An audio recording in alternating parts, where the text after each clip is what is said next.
AITA for asking my husband not to go on a trip with a flirty woman and feeling betrayed when he went anyway. I'm 32F, and I've been married to my husband, Joe, 34M, for 8 years, together for 10. Over the years, our relationship has been built on trust, open communication, and a mutual understanding of how much we value each other. We've always believed in prioritizing each other's emotional well-being, and our relationship has been solid, or at least that's what I thought. Our marriage has been through many challenges, but we always came out stronger, so I truly believe that we could handle anything that came our way. Joe and I work together in a business we started a few years ago. It's not always easy working with your spouse, but we found a way to make it work. Running a business together has definitely tested our relationship at times, but it's also brought us closer. Financially, we're doing well.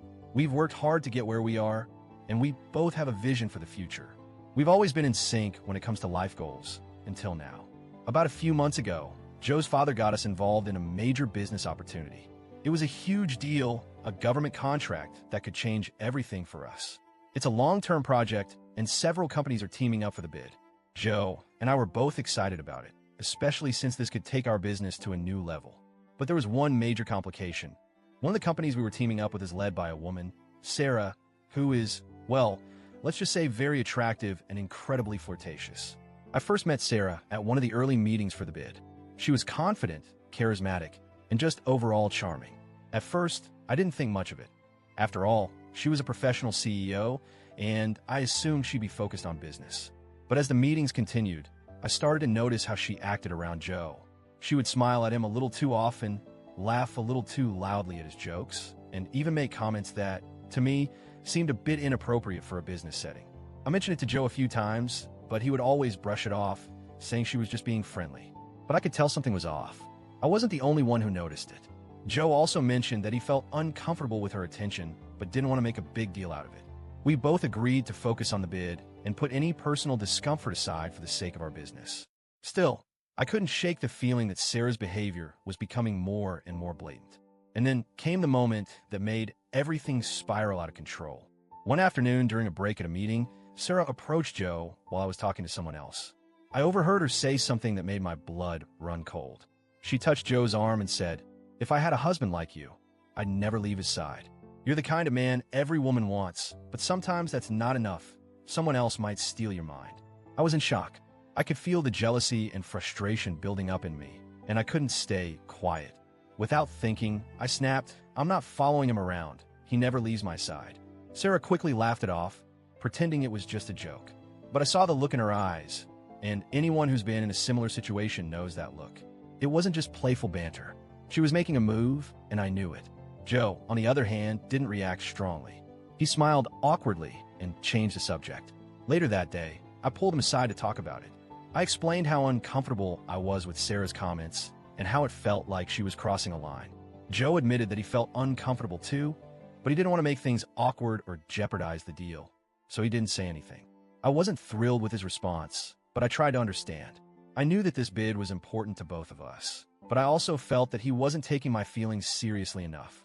We had always communicated well, and it hurt me that he wasn't standing up to Sarah, especially after everything she had said. But we decided to move forward, focusing on the contract and hoping the situation would improve. Little did I know, it was only going to get worse. Fast forward to the day I found out about the site visit. It was a 3-day trip related to the bid, a trip that Sarah had specifically requested.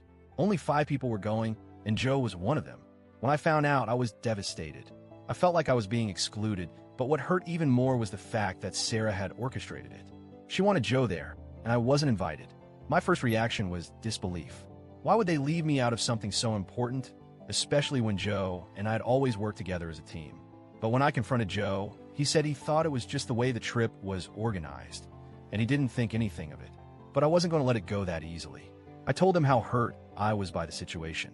I told him that I didn't want him to go, that I felt incredibly uncomfortable with the whole thing. I begged him to stay behind. I even told him that the deal wasn't worth it. We didn't need the contract. We were already financially stable, and I didn't want to risk our relationship for a business opportunity that could easily be replaced. But Joe didn't listen. He said it was an important part of the process and that it was crucial for the deal. He left for the trip without me. In that moment, I felt a part of me break. I had trusted Joe with everything, my heart, my life, my love, And here he was choosing Sarah and the business over me. It was like my worst fear had come true. I felt so betrayed, and the worst part was that Joe didn't seem to understand why I was so hurt. I had asked him not to go. I had begged him to prioritize our relationship, but he chose to go anyway. I couldn't believe it. I felt like I was losing him. It was like a huge weight had been lifted off my chest, but instead of feeling relieved, I felt numb. I kept thinking about everything we had built together, the 10 years, the trust, the love. And now, it felt like it was all slipping away. I wondered if I had made a mistake in trusting him. Was I being unreasonable in asking him to stay behind? Was I overreacting? Or had he truly betrayed me? I spent the next few days in a state of emotional turmoil. Part of me wanted to send him a message, something that would show him just how hurt I was. Maybe a picture of my wedding ring with a text that said, "I can't do this anymore." I thought about filing for divorce. I even packed my things a few times, wondering if that was the right move. But another part of me wanted to hold on to the 10 years we had together. I didn't want to give up on us, but I didn't know if I could ever trust him the same way again. I thought about confronting him when he came back, asking him why he didn't take my feelings seriously. But I was scared. What if he didn't understand? What if he defended his decision? What if he told me that the trip was necessary, that Sarah was just being friendly, and that I was the one overreacting? I don't know what to do anymore. I feel lost, confused, and heartbroken. I've tried to focus on the positives in my relationship with Joe, but this situation has made it so hard.